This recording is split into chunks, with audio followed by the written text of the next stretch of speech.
നമസ്കാരം. 71ാമത് നെഹ്റു ട്രോഫി വള്ളംകളിക്കായി ആലപ്പുഴ ഒരുങ്ങി. ഓളപ്പരപ്പിലൂടെ ചുണ്ടൻ വള്ളങ്ങൾ ഒഴുകിയെത്തുന്ന കാഴ്ച കാണാൻ പതിനായിരങ്ങൾ കരകളിലേക്ക് ഒഴുകിയെത്തും. ഓളപ്പരപ്പിലെ ഒളിമ്പിക്സ് കാണാനും ആവേശം കൊടിയേറ്റാനും പല ജില്ലകളിൽ നിന്നുമായി ആളുകൾ പുന്നമടയിലേക്ക് എത്തിച്ചേരുകയാണ്.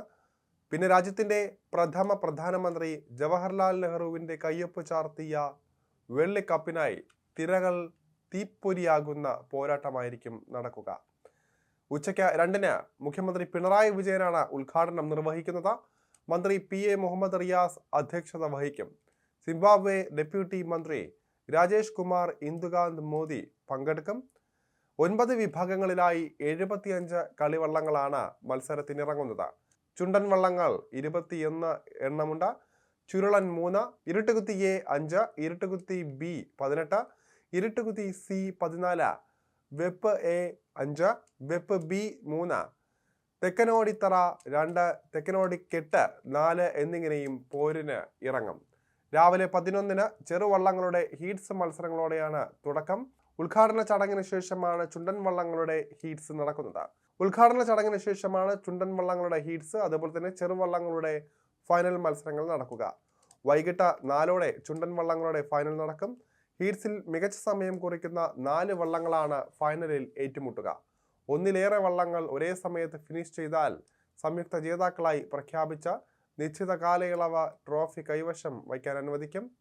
ഇത്തവണയും മത്സരങ്ങൾക്ക് ഒരു മാറ്റവും ഉണ്ടാകില്ല. ഏറ്റവും കുറഞ്ഞ സമയം കൊണ്ട് ആരാണ് ഫൈനലിൽ എത്തുക എന്നുള്ളതാണ് വള്ളംകളി പ്രേമികൾ ഉറ്റുനോക്കുന്നത്. മേപ്പാടം, വലിയ ജുവാൻജി, കാരിച്ചാൽ നടുഭാഗം, ജവഹർ തായങ്കരി, ചെറുതന, ചമ്പക്കുളം, തലവടി തുടങ്ങി കേരളത്തിലെ അറിയപ്പെടുന്ന എല്ലാ ചുണ്ടൻ വള്ളങ്ങളും ഇത്തവണ കപ്പടിക്കാൻ ഒരുങ്ങിയിരിക്കുകയാണ്. കുറ്റമറ്റ രീതിയിലുള്ള ക്രമീകരണങ്ങളാണ് ഒരുക്കിയിരിക്കുന്നതെന്ന് ട്രോഫി ബോട്ട് റേസ് കമ്മിറ്റിയുടെ ഒഫീഷ്യൽസുകളായ KK ഷാജുവും കുറുപ്പും പറയുന്നുണ്ട്. മുൻവർഷത്തേക്കാൾ കൂടുതൽ ആളുകൾ വള്ളംകളി കാണാനെത്തും. 4 ലക്ഷത്തോളം കാണികൾ ഉണ്ടാകുമെന്നാണ് സംഘാടകരുടെ പ്രതീക്ഷ. മുഖ്യമന്ത്രി പിണറായി വിജയനാണ് മത്സരങ്ങൾ ഉദ്ഘാടനം ചെയ്യുന്നത്. ടൂറിസം വകുപ്പ് മന്ത്രി മുഹമ്മദ് റിയാസ് അധ്യക്ഷത വഹിക്കും. ഇവരെ കൂടാതെ ജനപ്രതിനിധികളും അടക്കം നിരവധി പ്രമുഖർ മത്സരം കാണാനെത്തും. കഴിഞ്ഞ 40 ദിവസത്തിലധികമായി നടന്ന പരിശീലനത്തിന് ശേഷം ചുണ്ടൻ വള്ളങ്ങളും തുഴച്ചക്കാരും ഇന്ന് വിശ്രമത്തിലാണ്.